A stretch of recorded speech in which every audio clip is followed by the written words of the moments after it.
Ok, gracias. Hola, buenos días. Antes que nada, agradecer a las autoridades de la mesa directiva de nuestra querida Asociación de Medicina Crítica y Terapia Intensiva la invitación para estar con ustedes.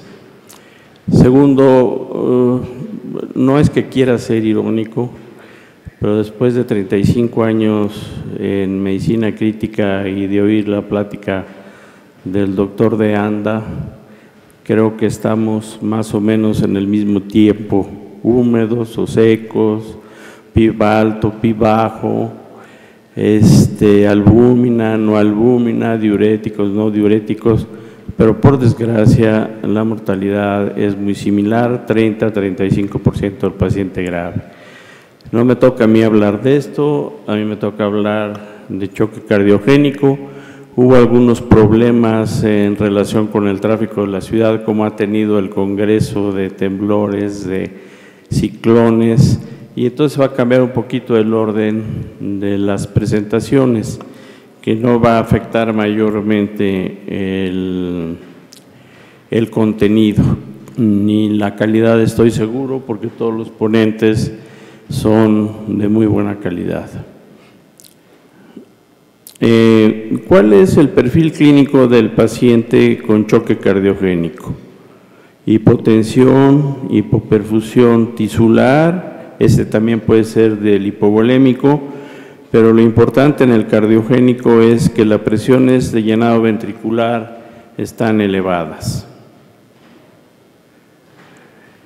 ¿Qué podemos ver? Hipoperfusión sin congestión pulmonar en un 28% de los pacientes. Fíjese, sin congestión pulmonar, hipotensión en el 8%, pero indudablemente el 64% de los pacientes van con hipoperfusión y congestión pulmonar. Esto es parte de la fisiopatología que seguramente se brincará un poco con lo que Alejandra vaya a hablar posteriormente. Si ustedes ven en la parte de abajo de la transparencia que se está tapando un poquito, pues dependiendo de la presión capilar es la mortalidad. Si la presión capilar es más baja, la mortalidad es del 60%, y si el índice cardíaco es más alto, 70% de mortalidad con presión capilar de 24 e índice cardíaco de 2.1. ¿Cómo son los componentes del paciente con choque cardiogénico?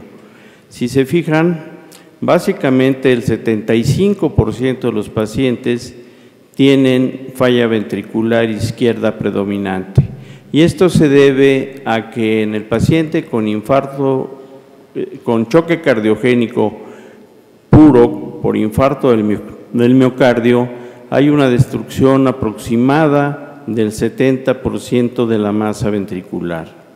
Hay otro grupo no despreciable que tiene asociada regurgitación mitral severa, que está alrededor del 8.3%, la ruptura septal puede estar presente en el 4.6%, el choque de ventrículo derecho aislado es alrededor del 3.4%, hay también como componente del choque cardiogénico tamponade, y hay otras que pueden estar asociadas como sea hipovolemia o sepsis o alguna otra relación.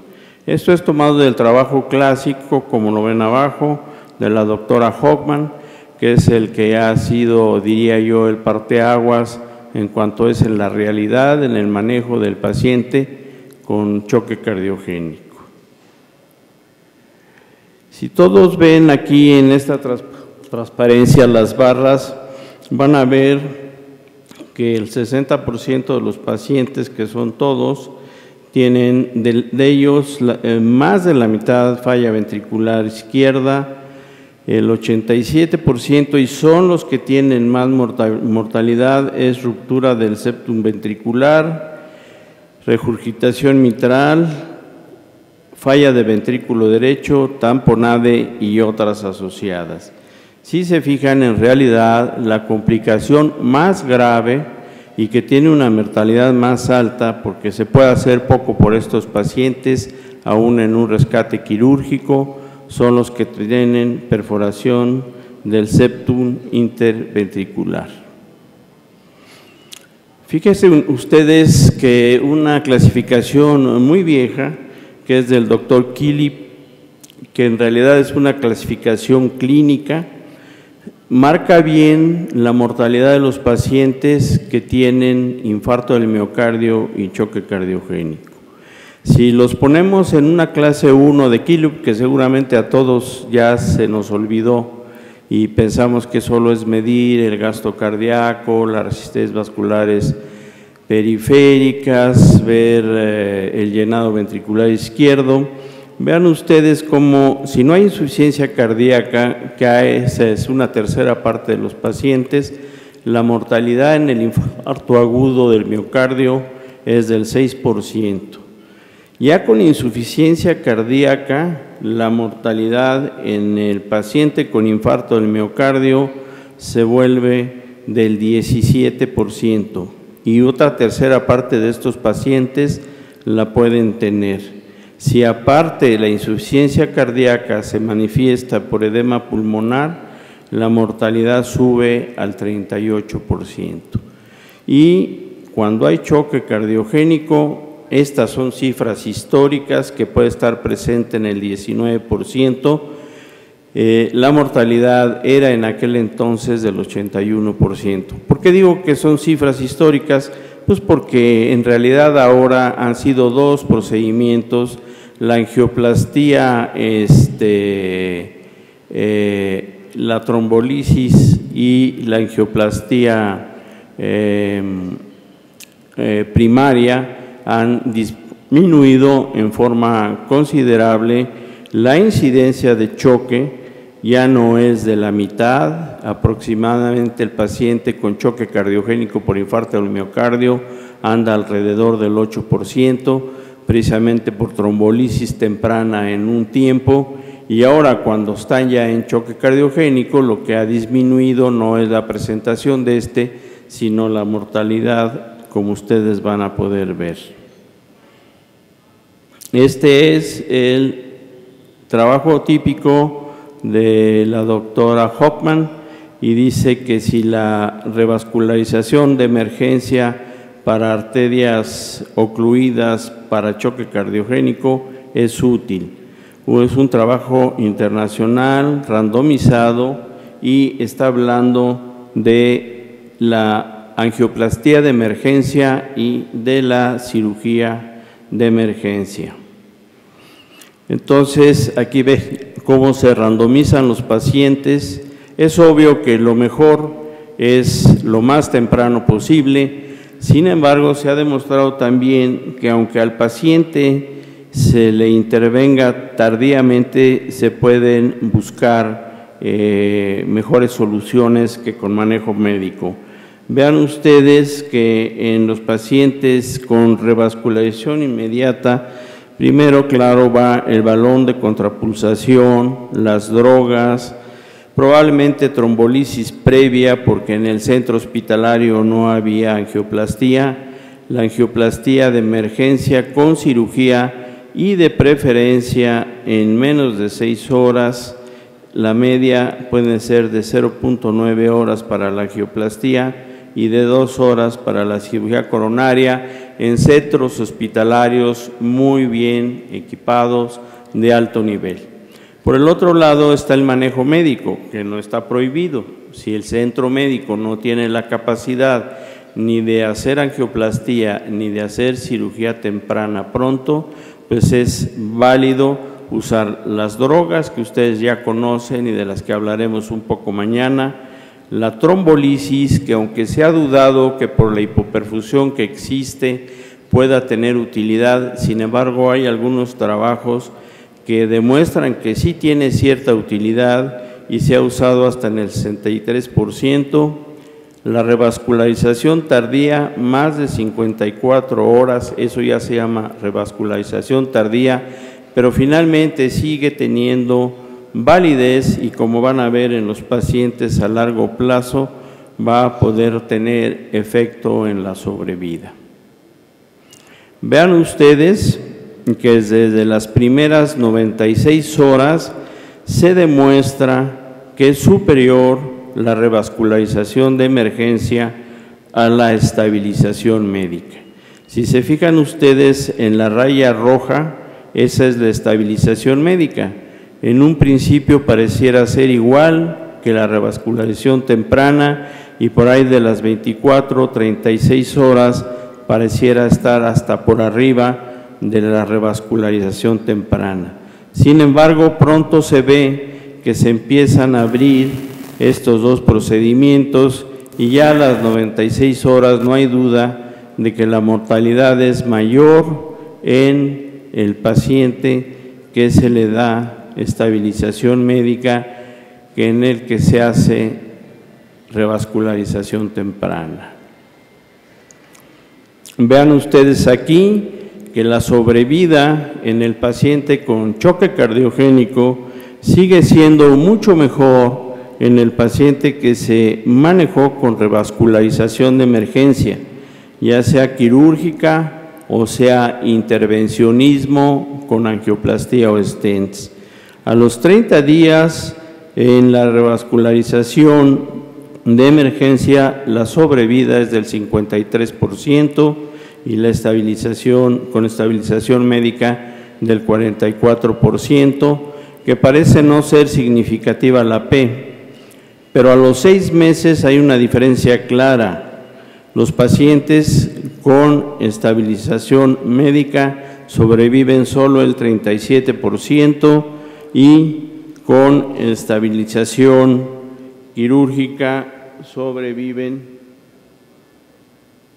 bueno, esto no sé cómo funciona, aquí está, sobreviven hasta el 50% en los siguientes 6 meses. Al año, no hay duda, la sobrevida es mucho mejor en los pacientes que se han manejado desde el principio en forma agresiva, con balón de contrapulsación aórtica, con angioplastía primaria o con revascularización de emergencia.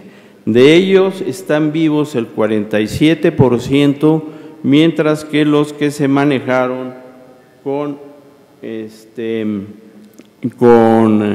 estabilización médica solo es el 34%.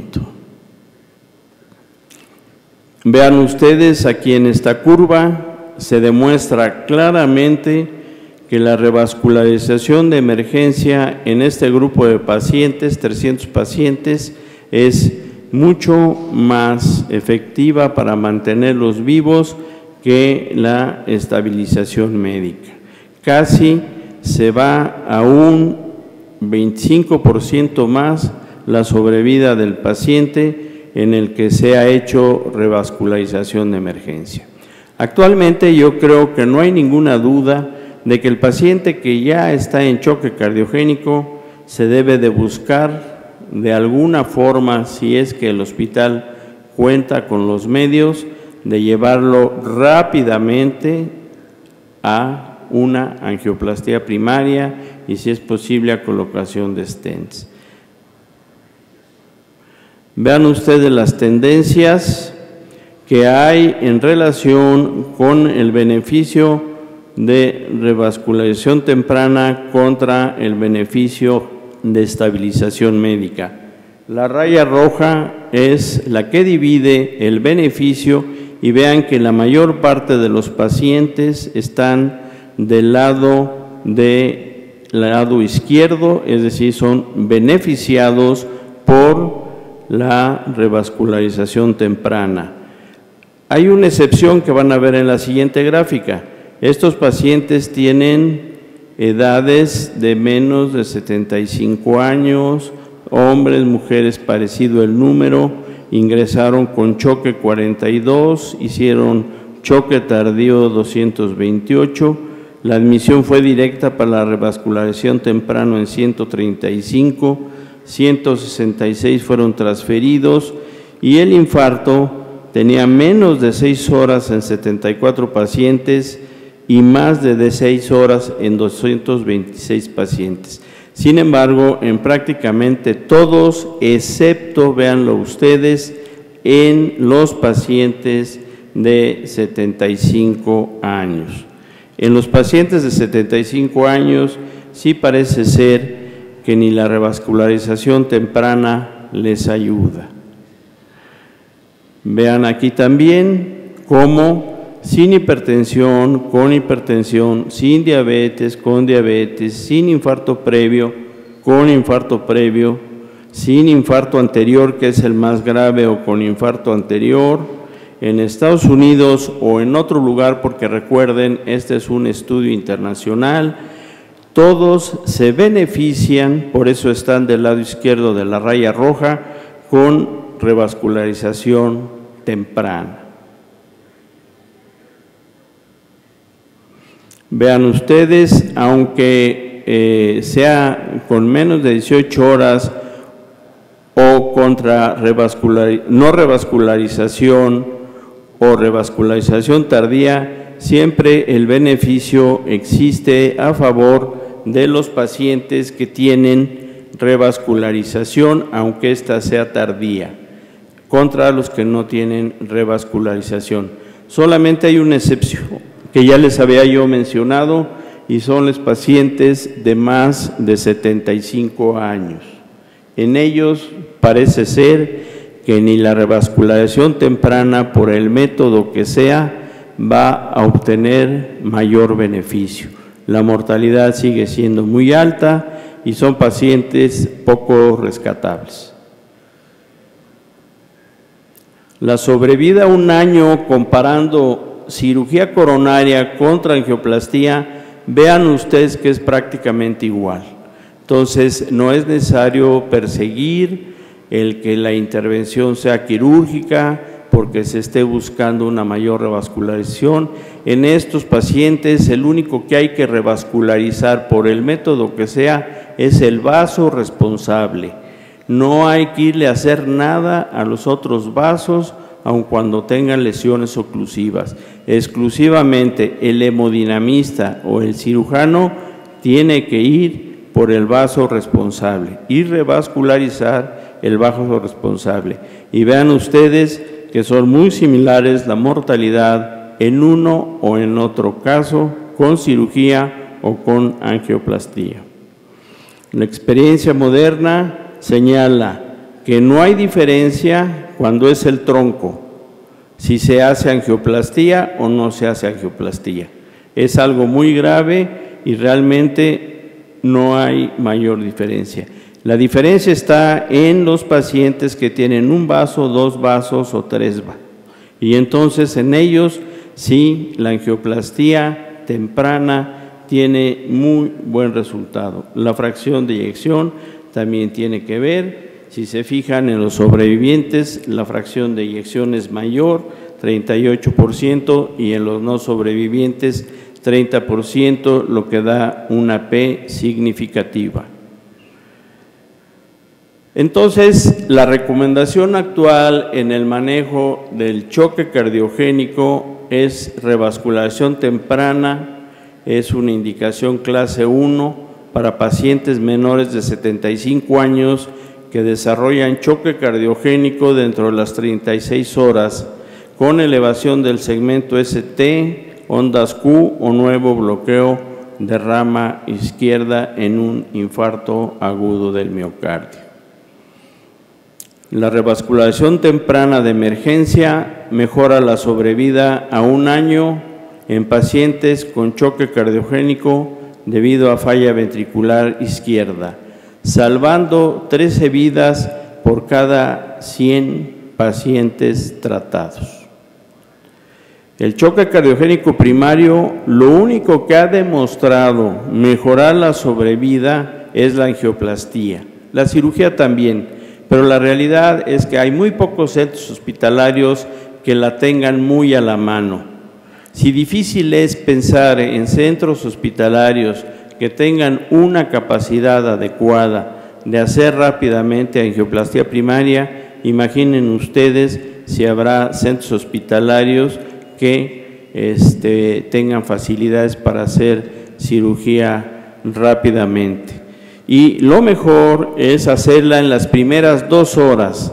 El balón de contrapulsación será de apoyo antes y después de la angioplastía, aunque habrá ocasiones que el resultado de esto sea tan bueno que no lo requiera. Con esto termino, le doy las gracias y aun cuando se ha desordenado un poquito el simposium, verán ustedes que van a disfrutar de charlas de gran nivel. Gracias, muy amables. ¿Alguna pregunta o algún comentario para el doctor Chucho Martínez? Él tiene que retirarse, entonces aprovechemos realmente esta situación de que está aquí con nosotros y vamos a continuar con el simposio. Chucho, más quería preguntarte, esa situación que tú planteas es totalmente cierta. En nuestros hospitales difícilmente hay gente que pueda realizar una angioplastía primaria antes de las 2 horas, ¿no? Hay centros especializados dentro de México, en el hospital donde tuve yo bastante tiempo de jefe de terapia intensiva, que es OCA Hospital, se intentó y se está intentando llevar la situación de acortar los tiempos, incluso la meta en el hospital era 1 hora. Pocas veces se pudo cumplir, sin embargo, los pacientes que se les hacía angioplastía primaria les iba maravillosamente bien. Entonces, creo yo que es una de las situaciones que se tiene que plantear. Desde luego, esto hay que plantearlo con los administrativos y con toda una infraestructura de un hospital que debería de tener una capacidad enorme y debería ser en todo el país. Situación que no es fácil. No sé qué opinas tú, Chucho, en relación a esto. Sí, yo creo que Pedro tiene toda la razón. En Estados Unidos escasamente es el 30% de los centros hospitalares que tienen la capacidad de hacer angioplastía primaria en menos de 90 minutos. Y no estamos hablando del paciente en choque, sino estamos hablando en general del paciente con infarto del miocardio. Yo sigo pensando, aun cuando yo sé que en el Instituto Nacional de Cardiología están arrancando programas muy interesantes de revascularización de emergencia, que nuestro país en este momento sigue siendo todavía un país de trombolisis temprana, y mientras más temprana mejor. Pero también ahí se encuentra que hay muchos hospitales, clínicas, no digo de qué instituciones, que no llegan a tener ni trombolíticos. Entonces esa es una grave realidad. La doctora Borrego del Centro Médico Nacional algunas veces ha presentado ya, en varias ocasiones la ha oído, que el 52% de los pacientes con infarto del miocardio en nuestro país no reciben ningún beneficio de maniobras de reperfusión, ya no digamos de angioplastía, sino de trombolíticos. Pues es nuestra realidad, Chucho, y tenemos que entenderlo así. Quizá en el futuro podamos modificar parte de esto. Chucho, muchas gracias, muy amable. Puedes irte tranquilamente. Gracias. El simposio va a continuar. Adelante. Gracias, Chucho. Va.